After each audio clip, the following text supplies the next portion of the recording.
Okay, you guys. Hey, Uncle Jackie, you have to be quiet for a minute. I'm going to ask you guys, what is your favorite memory of Grandma Fitzpatrick, your mom? What do you want me to say it now?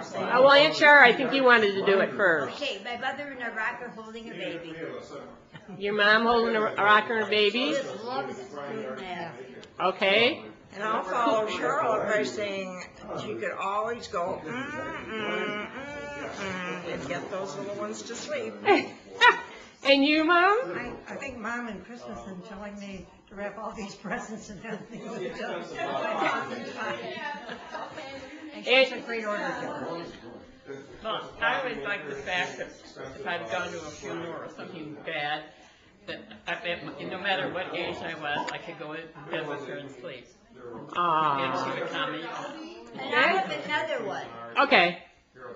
Miss, after she dies, she's going to hit my dad over the head with a baseball bat. So when she dies, we put the baseball bat in the coffin. I said, Mom, it's plastic. It should be wood. I said, honey, she's too old now. It's plastic. And to add to Charlotte once again, that same story, Grandma died on the 31st of October, so that she wouldn't have to pay another month's rent. And one of the memories I have, Mom. You gotta speak up, Mom. One of the memories I have of Mother, I was waiting with her coming out of an anesthetic, some operation of some kind, and she's talking to my father, and she's telling him not to go, that she missed him so. And I thought, all these years, and still so much love. It was heartbreaking, but beautiful. That's true. And you? Well, I guess I have to tell you the one when I lived up in Flint.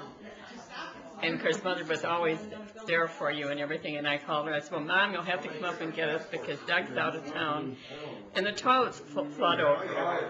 And she said, Mary, I can't come up all the time. I have a family here. I said, well, what am I going to do? And she said, you're going to go get the yellow pages out and look out plumbers. Work it out. And they're not going to, I mean, you're not going to come? And she says, I'm not coming. Okay, now, last night was the first night that I heard all about great-grandma and Joe Mahoney. Now, tell the story that you had, who was it? Was it Charlotte? No, Aunt Mary. When you had we were going to have the party? Oh, I had, we were going out sledding. I had 6 couples, that makes 12 people. And we had, back in those days, we didn't have very much money, so there was 24 bottles of beer and hot dogs and stuff. So when I came home, my grandma was sitting there, great-grandma Smith, and I said, all there was left was 12 bottles of beer. And I thought, oh my God, I went up there and I said, Grandma, are you okay? And she said, oh, I'm fine. Why? And she's sitting there rocking back and forth in the car.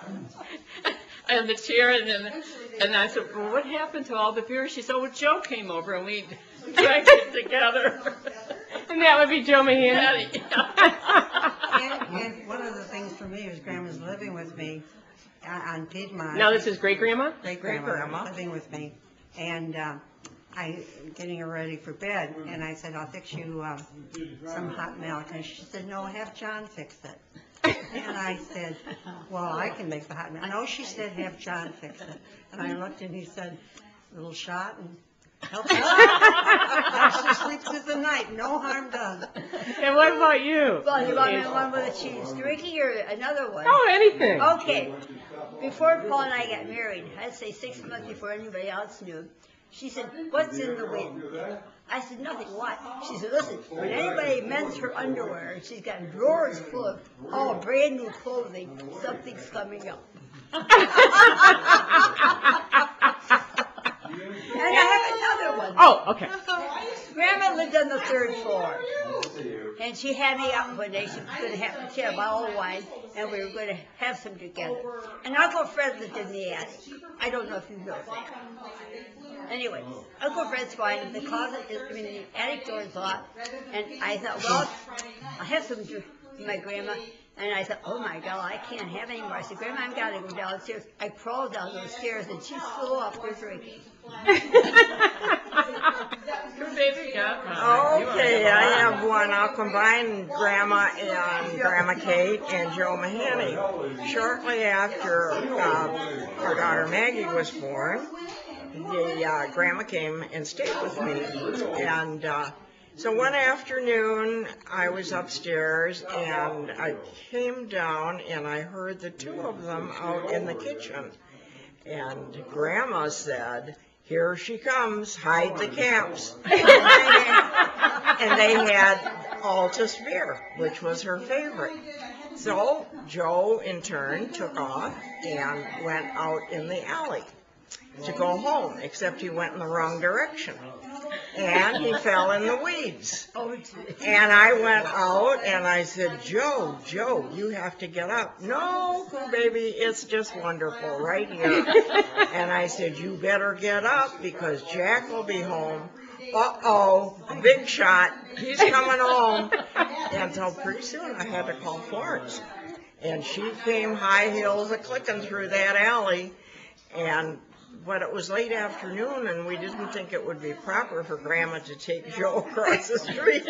So we waited for Jack, and Jack just loved Joe. And he said, come on in the house, sit down for a while till it gets dark. Meantime, Grandma Fitz click-clack back over on Warwick, but Joe was fine, as always. Now, why don't you guys get all around Aunt Betty and say, here come the aunts. Okay? 1, 2, 3. Here comes the ants.